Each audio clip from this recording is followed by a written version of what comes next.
So let's move over and talk about a little bit about MMA here, talking about UFC 203 this coming weekend. And this event, very, very, very looking forward to seeing this entire fight card. And when you go in and look at it, you know, from the prelims kicking off on Fight Pass, I do have Fight Pass, I'm a regular of Fight Pass, to the preliminary card on UFC on Fox Sports 1. You know, the Fox Sports 1 card is very, very fun. It looks like a very fun overall fight card. We'll get to one of the bouts which is the main subject of today's video. But let's also talk about the main card. The main card is stacked top to bottom, headlined by the heavyweight championship matchup between Stipe Miocic and Alistair Overeem. Very fun, main event. It could go any way. I think that it's going to end up becoming into a knockout. I'll actually post my predictions on my Facebook page, Combat Coverage. If you guys are not yet a fan of it, go to facebook.com/combatcoverage.mma source for all the latest news, rumors, and updates in the world of MMA. You guys can get all my predictions for it. I'll leave the link down below in the description for you guys. So, like I said, UFC 203 this weekend. We also have Phil CM Punk Brooks finally, 2 years after signing with the UFC, he's finally making his debut fight against Mickey Gall, and it's a long time coming. But let's talk about one of the biggest things that have happened, in the last 24 hours, probably even less than that. Ian McCall. Ian McCall once again is not going to be taking part of any sort of fight, as it was just announced not too long ago that Ray Borg has some sort of illness. It has not yet been confirmed what kind of illness that he has, but all we do know is that he is ill and he's not going to be taking part of UFC 203. And for Ian McCall, this is the second straight fight that his opponent has decided to pull out. We've seen this happen before with Justin Scoggins in his last fight. I think it was at UFC 201 last month. Scoggins had to pull out, and then Scoggins is moving up from flyweight to bantamweight because of weight cutting issues. That's why he had to pull out. And then now Ian McCall is trying to, he got an opponent. He finally got an opponent, and I thought that, this was the perfect match for him, because Ian McCall right now, he's at the point in his MMA career where he has to, work his way from the bottom to the top, because once the UFC finally put together the flyweight division, I thought this flyweight division was going to be the greatest.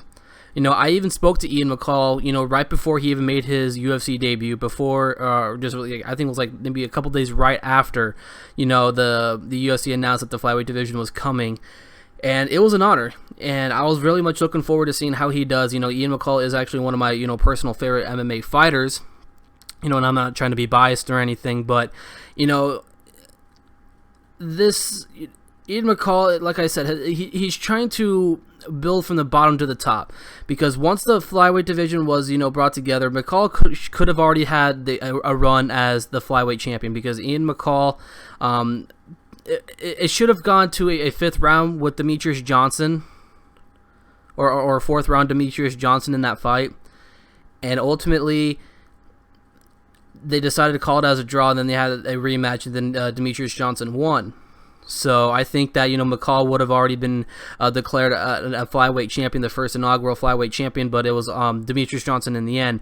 But since then, McCall has been up and down in wins and losses, even went on a losing streak for a second there. But now he's back into the limelight.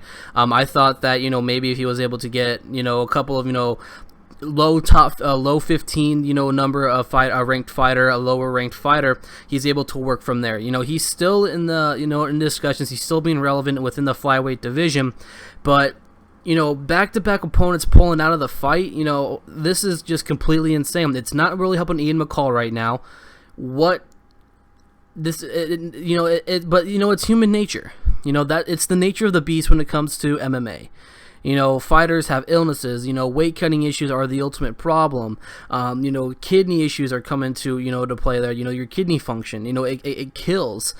And I don't know what happened with Ray Borg, but this is a big loss for Ian McCall, because like I said, this is a guy who's trying to stay relevant. He is he's still right there. He's still on the cusp of still making that big, championship push, because right now, right after this tournament on, the Ultimate Fighter Season 24, I think it is, the winner of that tournament will get an opportunity to face Demetrius Johnson for the Flyweight Championship.